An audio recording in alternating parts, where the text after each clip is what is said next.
Thanks for having me. I hope you bear with me. I have some prepared remarks that I just want to share with you before we get to the Q&A and the discussion. I wanted to talk about some of the things we're doing at FDA with our device program and also some new things that we're announcing here today.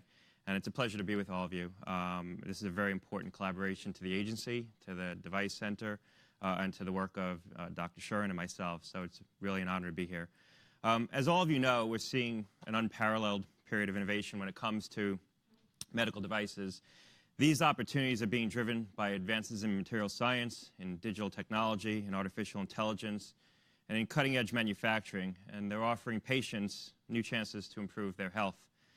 As one measure of this progress, last year the FDA approved a record number of novel medical devices, and we're encouraged by the pace of development and innovation that we're seeing this year as well. We've advanced new policies at FDA to help efficiently promote innovation in medical product development, and also to secure device safety. Innovation and safety must go hand in hand, and that's why we're focusing equal attention on advancing new frameworks for identifying and protecting patients. Dr. Shuren, the director of FDA's Center for Devices and Radiological Health, recognized early on that a key to advancing these goals is through collaborations that promote efficient science-based regulation.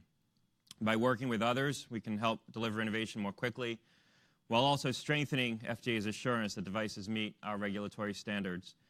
This vision drove the launch of the Medical Device Innovation Consortium. The idea was to create a dedicated, transparent forum where public and private stakeholders can come together to advance science-based principles for streamlining development of innovative medical devices and diagnostics, and to solve complex regulatory and scientific and reimbursement challenges around med tech, and enhance our understanding of risk, benefit, and safety of these products to help protect patients. These collaborations also can advance policies that promote access. We want patients to receive the care they need when they need it. If the right care comes from a new technology, we want our efforts to promote affordable access to these novel devices, and that means also taking steps to encourage competition that can help reduce prices, and it means taking steps to reduce the cost of product development where we can, while strengthening FDA's gold standard for review. Toward fulfilling these and many other goals, the FDA remains committed to our MDIC partnership. It's a partnership that has already been paying dividends for patients, and we have important opportunities to enhance our work together. Today, I'd like to announce two new FDA initiatives that we believe will leverage the MDIC's efforts by expanding payer coverage discussions and clarifying further our approach to benefit-risk decision-making around innovative med tech. As we modernize the medtech development process and our tools for regulatory decision-making, we're seeing that more of the barriers to access and innovation are shifting from the pre-market process to the need for efficient coverage decisions. I'm concerned about patients not having timely access to the latest advances in medical devices because of the complexity of getting coverage in place and the cost of paying for new innovations. Timely patient access to beneficial devices is essential to treating and curing disease and suffering. For most Americans, however, FDA approval or clearance does not equate to access. Patients can face challenges while they wait for private insurers to make coverage and reimbursement decisions, and that process can sometimes take months or years. These delays can reduce incentives to innovate. This is especially true when it comes to small, innovative med tech companies that can be idea-rich but cash-poor. They're not able to float themselves while they wait for long periods to gain market entry. Now, don't get me wrong, insurers have every right to demand good data to support their coverage decisions, and they have an obligation to be good stewards of the healthcare needs of their beneficiaries. Insurers should be careful about how they cover new technology to make sure they're getting the most healthcare bang for the premium money that their beneficiaries entrust them with. But if there are steps that the FDA can take to make the coverage process more efficient and to make sure payers have the data they need to enable efficient access to beneficial new technologies, we want to do our part to make these opportunities available. Access is a matter of public health, and by taking measure of these challenges, we believe there are ways that the FDA can better align our own regulatory processes to meet the needs of the broader marketplace.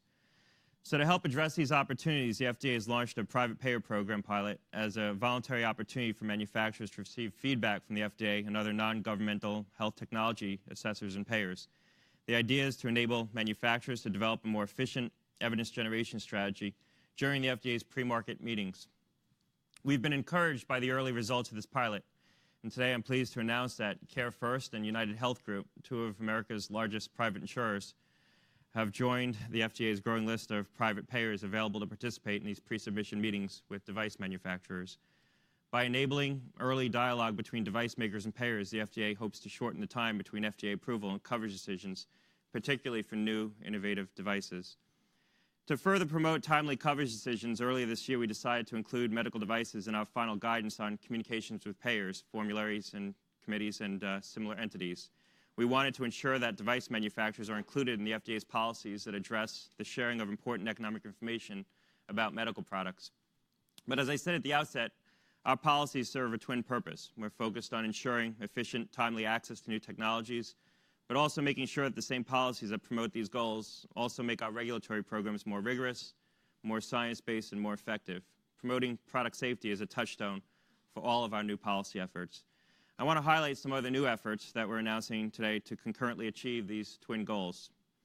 When it comes to new device innovations, we know that we can never have absolute certainty about all aspects of how a new product will perform. We know that no reasonably sized pre-market trial can ever be expected to reveal everything that could eventually become known about a novel medical product. To address these truths, the FDA is releasing a new draft guidance today that will lay out a framework for how we systematically address uncertainty in making benefit and risk determinations in our pre-market approval process, in de novo classifications, and in evaluating humanitarian device exemptions. Along with similar recent FDA initiatives, the new draft guidance issued today advances a rigorous, methodical, and science-based approach for how the FDA considers uncertainty as part of its benefit-risk determinations. The aim is to support pre-market decisions that are based on the totality of scientific evidence available at the time of a device's market entry. We believe that the path to achieving all these goals lies in acknowledging and appropriately addressing uncertainty and benefit-risk determinations to support certain FDA pre-market decisions. It lies in acknowledging that FDA decisions operate in the context of a broader healthcare system where there's uncertainty in the provision of healthcare, including how general benefit-risk profiles of a given medical product or procedure will translate to an individual patient's health outcome and continually evolving standard of care. To advance these goals, tomorrow we'll also be releasing a new quick review pilot. Under this new approach, we expect to reduce our device centers' review times for certain well-understood lower-risk 510K submissions by as much as 30%, from a maximum of 90 days down to 60 days, by allowing us to receive and evaluate information much more efficiently. This new approach is like a TurboTax for information submitted in 510Ks. It'll modernize the pre-market submission process for medical devices by allowing applicants to submit this information to us in a more streamlined and electronic format. The structured format will also improve the consistency of our review process. Taken as a whole, this new process will improve our overall productivity, enabling the FDA's review staff to put more of our time and resources in evaluating applications for devices that pose the highest potential risk to patients.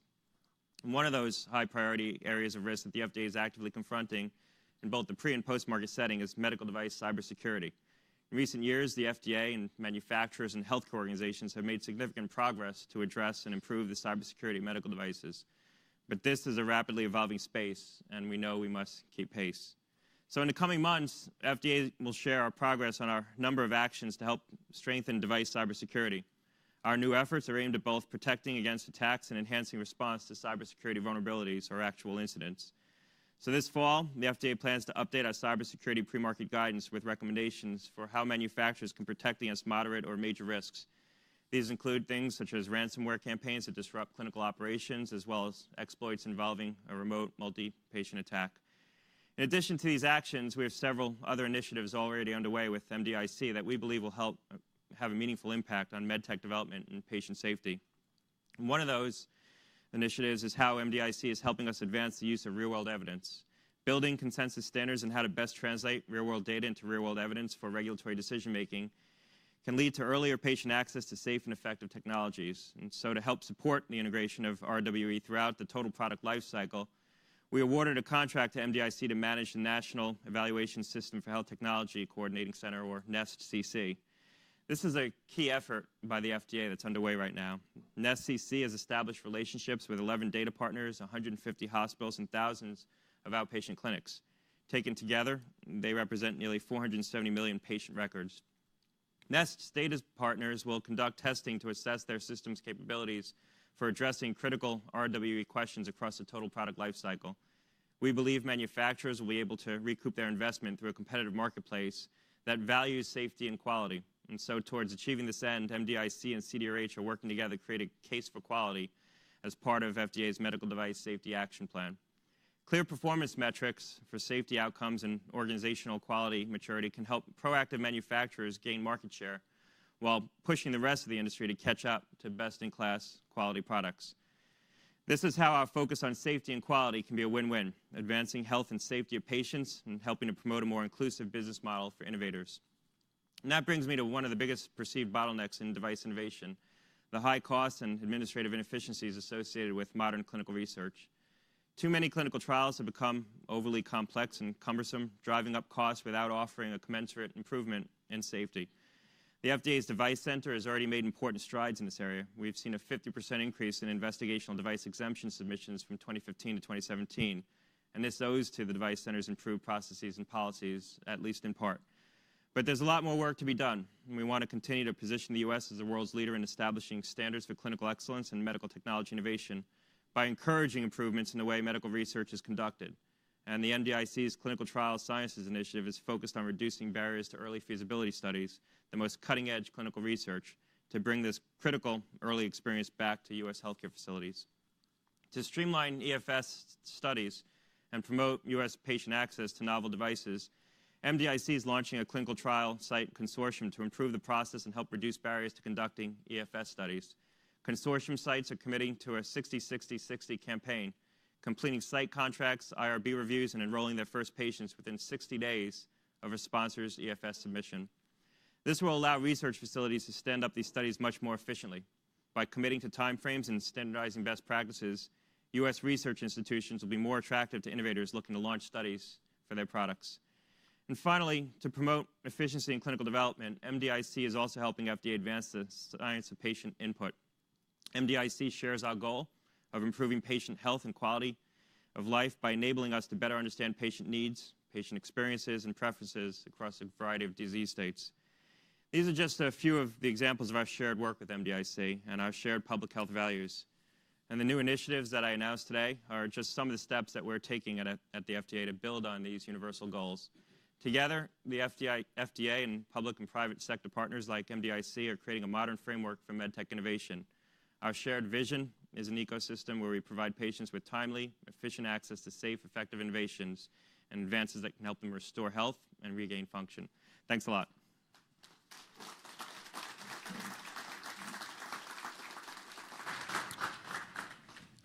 Chris, if you would turn this on. Thank you. Welcome, Commissioner. Appreciate you coming today. I'd like to start off by recognizing and thanking the FDA and also Dr. Jeff Shuren specifically for his vision to drive MDIC. In the audience, we have Dr. Bram Zuckerman, who has been a great leader, a physician leader in the space. There's also new physicians that have joined, such as Dr. Lassinger, who have made a big impact. And to just summarize MDIC, it is taking what is one of the best industries in the U.S. is driving innovation for healthcare, working with some of the most influential nonprofits that are out there, research, NIH, and also taking what we consider to be one of the best health systems, most dedicated physicians and nurses and practitioners around the world.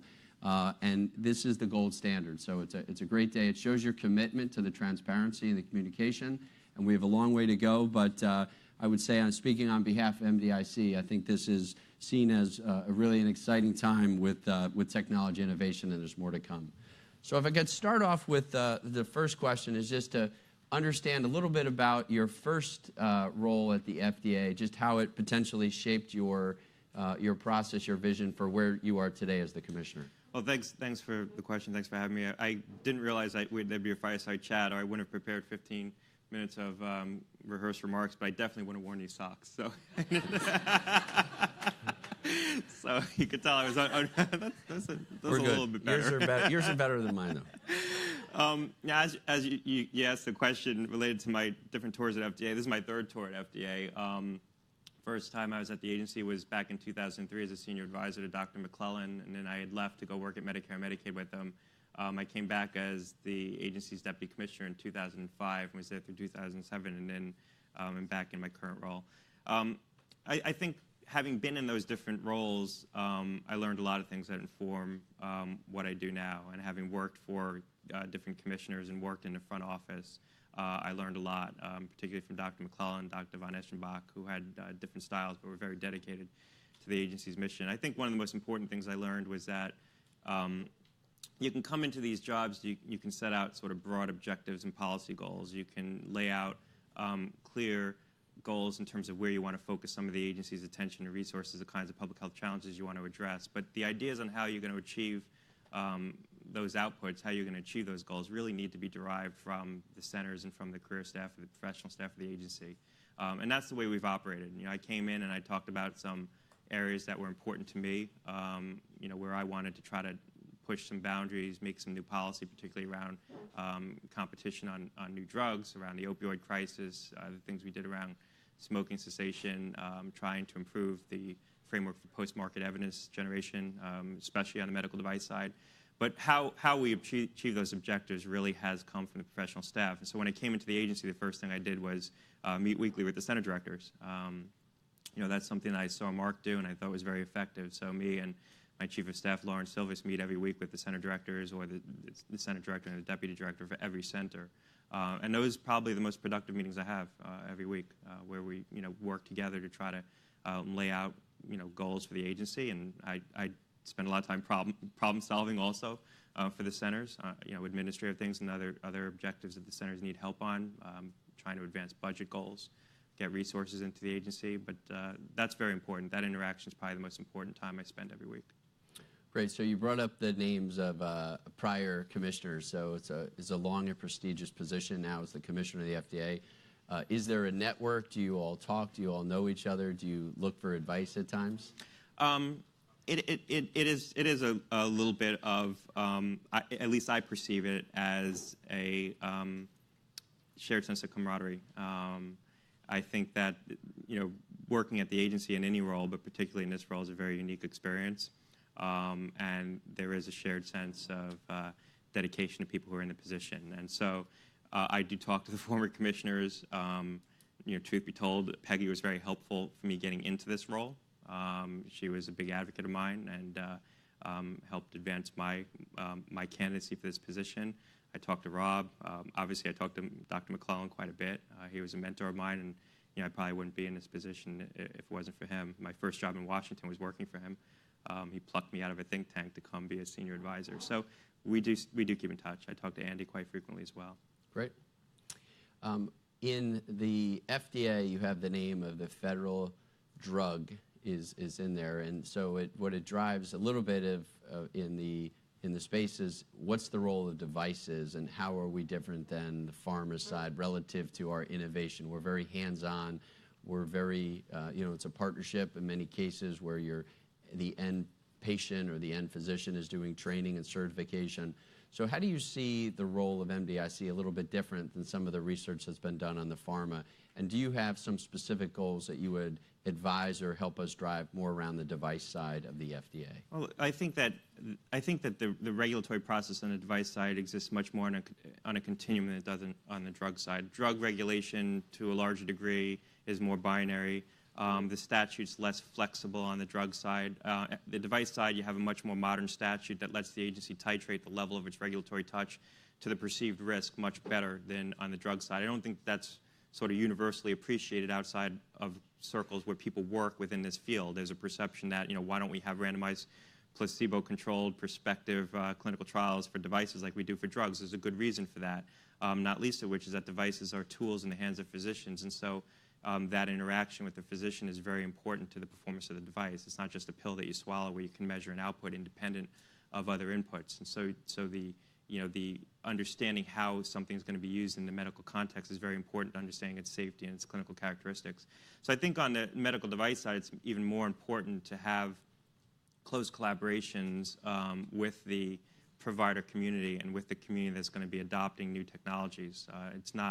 There's not sort of a one-size-fits-all approach to how new technologies get adopted on a device side there is more so on the drug side. I mean, even on the drug side, there's a lot of art to how drugs get applied, but there is sort of a perception that there's more of a binary approach to that that doesn't exist on the medical device side. So I think for the device center, having a closer integration with the provider community is very important to how we make regulatory decisions and advanced regulatory science that we use to base our decisions. And so that's why collaborations like this are so important. And the collaborations that the device center has historically, just division by division with providers and with different centers of excellence. Commissioner, because MDIC is also so focused now on the patient preference and the patient initiatives, and the many members of MDIC lead and are advocates for patient groups, how can we further incorporate the patient preference, whether it's safe and effective or whether it's reasonable and necessary? You gave some great information about opening up the FDA process earlier on, inviting in United Healthcare. What else? What other advice and what other things can we do around the patient preference and health economics? I think trying to think of ways where you can build measures of patients' relationship to products and how products are affecting patients into the regulatory process in a more systematic way. At the end of the day, we're a regulatory agency. We need things written down in guidance and rules and SOPs. And so trying to develop tools that gather qualitative type of input and put it in more of a quantitative type of assessment, or something that's at least systematic and has a methodology to it, is very important. So thinking about how to do that in a regulatory construct, I think, is extremely important. So that's where I would be focusing some time and attention. Look, I think the Device Center, frankly, has been further ahead in doing this and has been very entrepreneurial.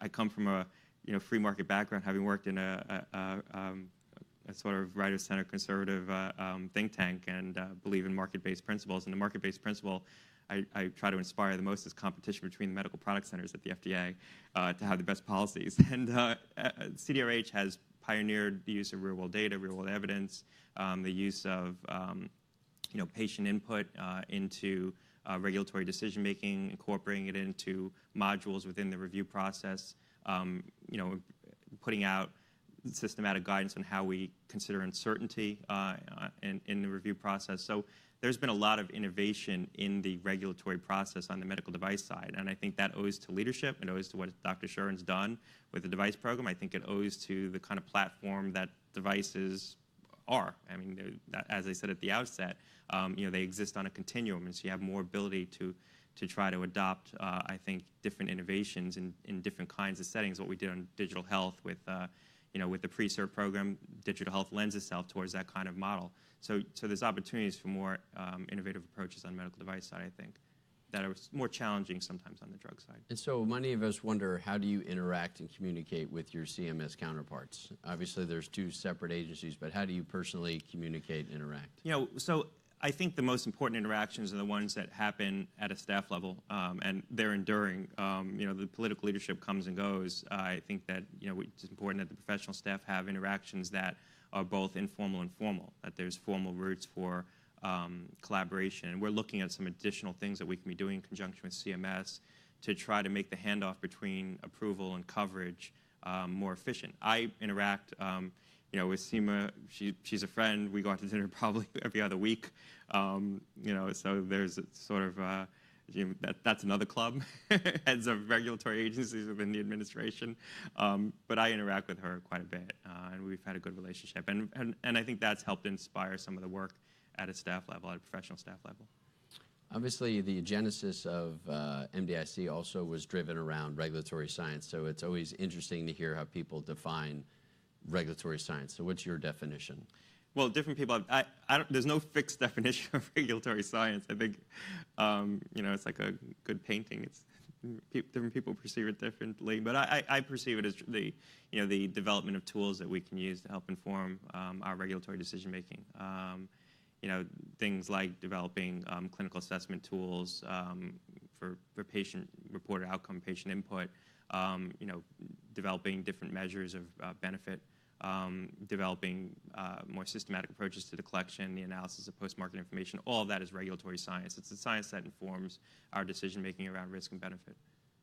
So in the beginning, when we started with the regulatory science, Dr. Shuren challenged what at times people thought was an unrealistic goal of early feasibility studies. The idea that new technology would come here first, would be allow us to have more innovation at the U.S. centers. In your prepared remarks, you commented about the improvement in the process to drive both the research network, the hospital network. Maybe you can talk about where you see the vision and where you think it can go in the future. Well, I think it's extremely important. I worked on the venture capital side, and there were areas of new technology incubation in this country, and they're very obvious on the drug side. I think that on the medical device side, they're not as ubiquitous, in part because a lot of the early research left the U.S. And I think that bringing back that early research, developing academic centers that have people with expertise in material science and the other things that are components of medical device development helps in that new technology incubation. It becomes a sort of virtuous cycle where you have clinicians who are expert in early feasibility studies and in performing clinical trials. They also become entrepreneurs and they develop new ideas, and investors come in and help support those new ideas, and you develop an innovation ecosystem in small communities, small academic communities.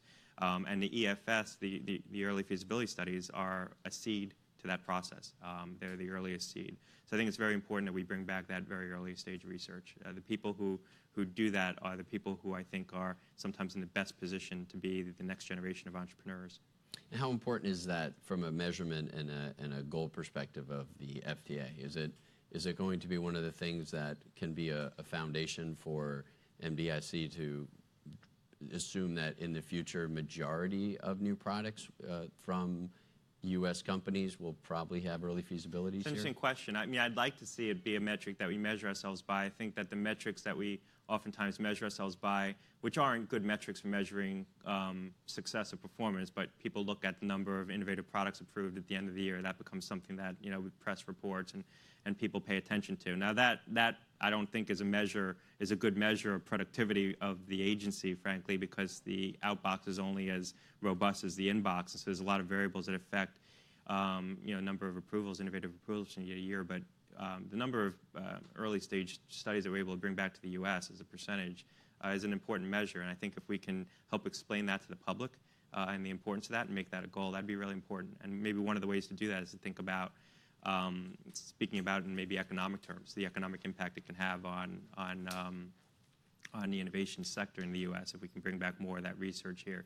Because it's not just the direct economic benefits of doing those studies here and the impact it has on patients. There's a sort of multiplier effect, and coming up with a measure for that and be able to speak about in those terms, that could be helpful. Maybe it's something I'll do when I go back to my think tank. That's great.